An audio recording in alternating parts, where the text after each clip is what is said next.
After back-to-back victories in both Spa and in Monza, the home of the Tifosi, Ferrari finally are on a roll in 2019. And whilst the next few races I doubt will suit their car, I think it's a really good time to continue our Young Driver series, our sort of mini-series we're doing at the second half of 2019, having a look into the future. What young drivers do these big Formula 1 manufacturers, who do they have in their Young Driver Academies, and who potentially could race for them in the future?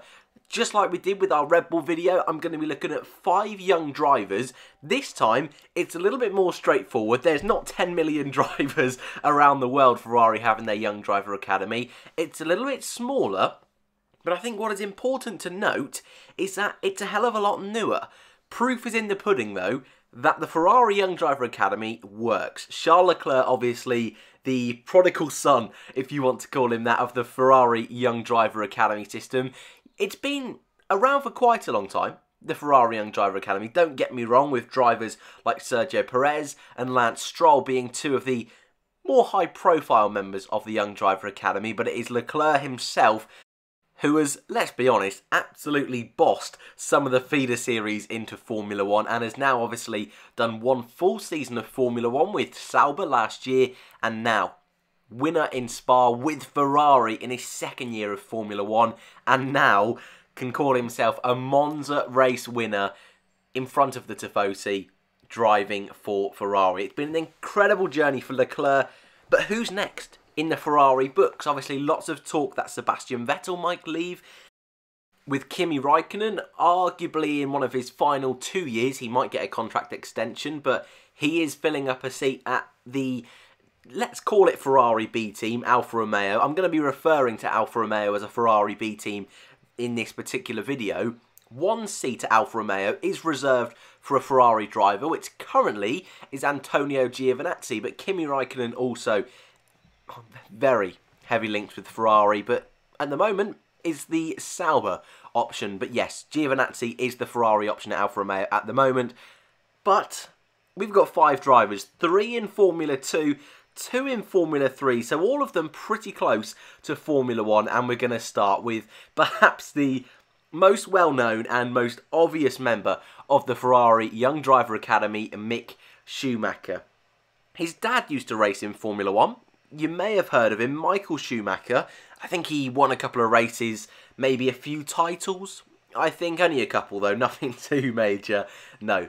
Son of Michael Schumacher. It could have been Ralf Schumacher there, so I almost sent you down a hole. But no, son of 7-time Formula 1 world champion Michael Schumacher.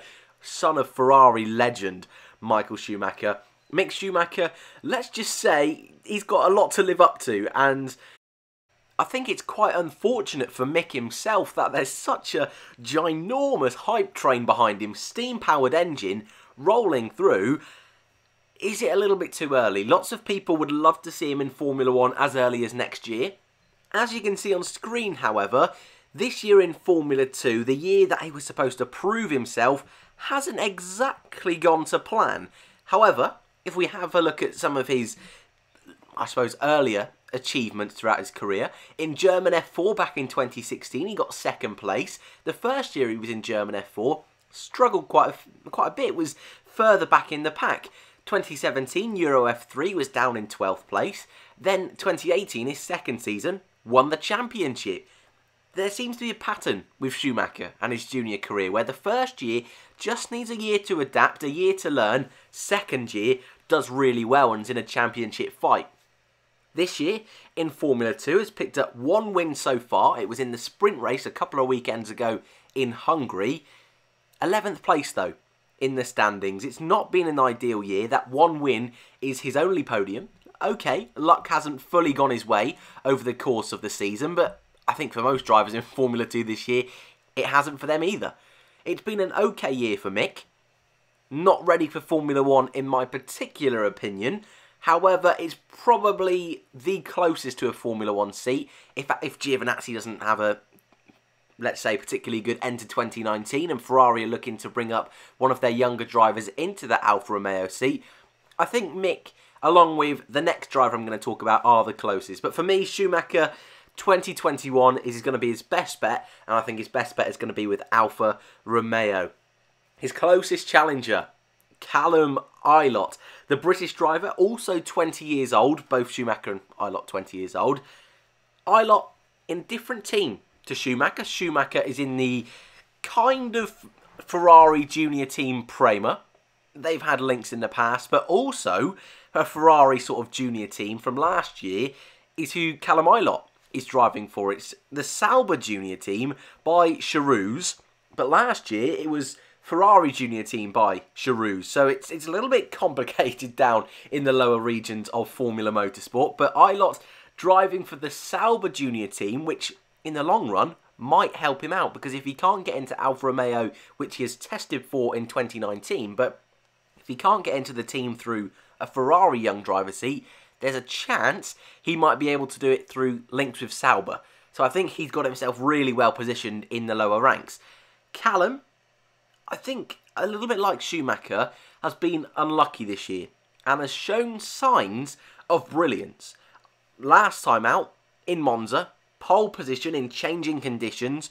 Okay, you could argue got a little bit lucky that he got pole position, but that's when it counts. In those changing wet to dry conditions, he got the lap down, he got the pole position. Didn't quite have the tyre life to hold on to a podium, but it's a really strong weekend from him. Has picked up one podium so far this year, all the way back in Spain.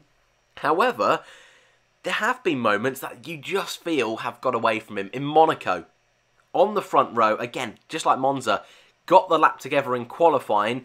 However, car broke down on the grid, started from the back, no points. And there's been incidents like that all season long for ILOTT that have let him down. But I think, like Schumacher, give him another year in the championship, and to be honest with you, I think it'll be a pretty much a straight fight between ILOTT and Schumacher in 2020.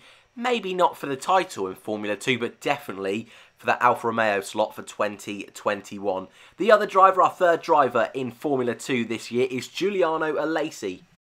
Now, just like Mick and Michael, Giuliano is the son of Jean ALESI, another Formula 1, well, not only race winner, but race winner with Ferrari, a Ferrari legend, arguably. Jean ALESI, you can have your own opinions on that one, but Giuliano ALESI, looking back at his previous seasons, arguably a little bit lucky to find his way into Formula 2 this year. GP3 back in 2016 was 22nd. I think he only scored 1 point over the entirety of this season, a difficult year for him.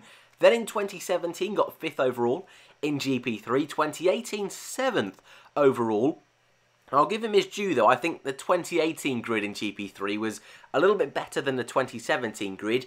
However, he was given the chance in Formula 2 this year, driving with Trident, so not the Ferrari-backed Prema or Sauber teams. However, it's not been a brilliant year so far for him. 17th overall in the standings, only 3 points finishes. That's where I get a little bit wary of the season so far for him. 1 points finished all the way back at his home Grand Prix in Le Castellet. Then a double points finish last time out in Monza, which, to be fair to him, was definitely his best weekend in Formula 2 so far. And you would say that a 7th place in a feature race for a rookie driver isn't a bad job indeed. However, I look at drivers like Antonio Fuoco. If you don't know Fuoco, he was Charles Leclerc's teammate a couple of years ago. Both of them were in the Ferrari Young Driver Academy. Fuoco last year was also in Formula 2. Got a couple of victories, but never had that level of consistency. Ultimately was dropped by the Ferrari junior team. Not too sure where he is actually now at the moment, Fuoco, but not in Formula 2. Hasn't found a seat in Formula E, and his whole racing career seems to have crumbled just a little bit. And I wonder if ALESI is going to have a similar kind of story. He's got to perform next year, or else I think he's really going to struggle to find a seat in Formula 1 and even retain a seat in Formula 2.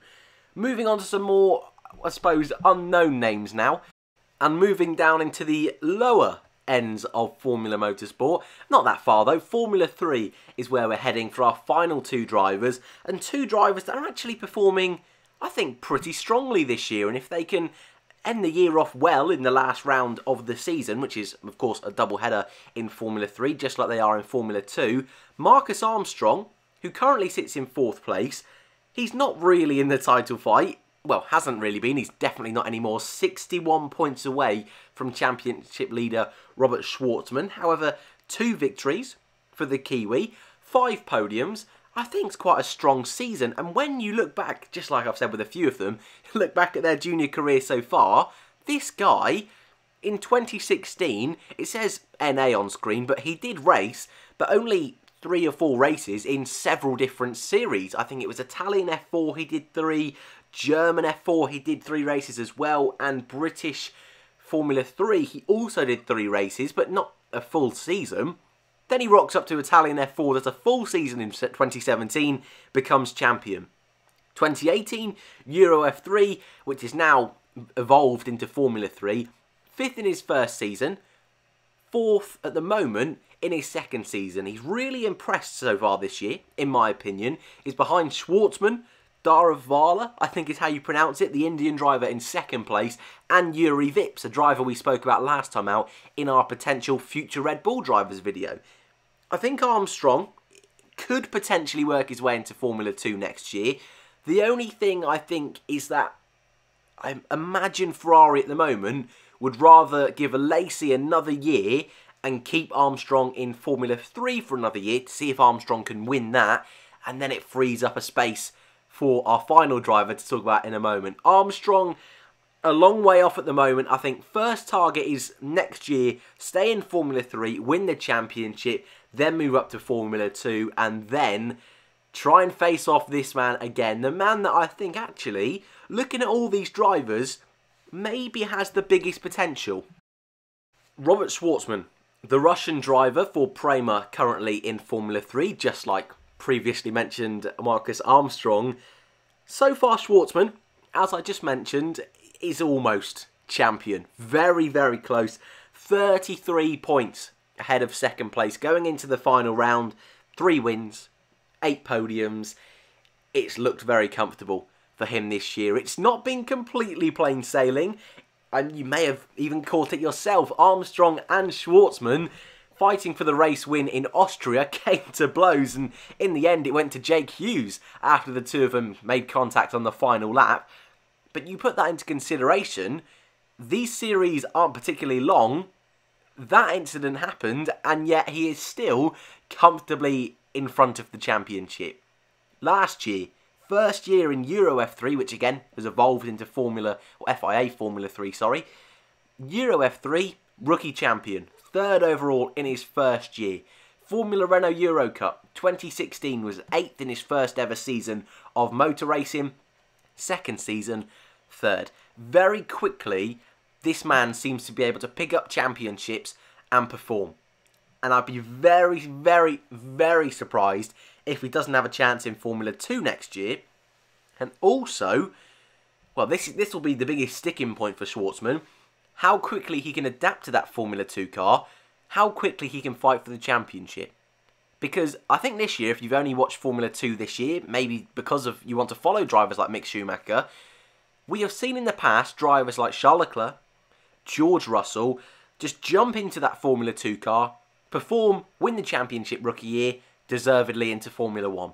This year, it's not happened so much. So if Schwartzman potentially next year can be fighting for the title with guys like Schumacher, guys like ILOTT.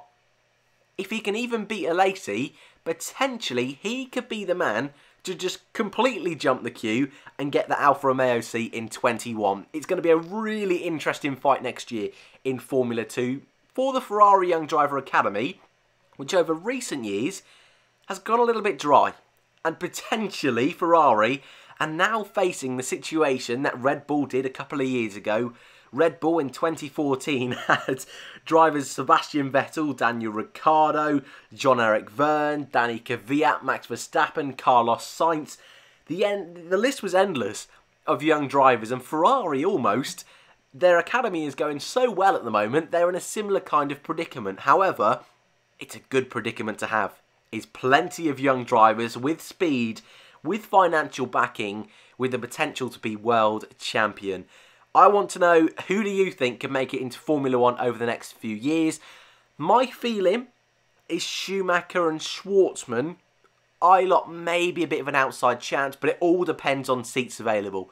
All depends on how long Kimi Raikkonen stays in Formula 1, how long Sebastian Vettel wants to stay at Ferrari, how well Antonio Giovinazzi performs. Thank you very much for watching this video. As always, if you've made it this far, first of all, thank you. Second of all, if you haven't subscribed, feel free to do so. I mean, if you've made it this far, why not? But thank you, as always, for watching. We're now on Instagram, something I've been advised to do. So if you want to go and follow me on there, follow me on Twitter again. Feel free to do so. Thank you very much for watching, and I hope to see you in the next one.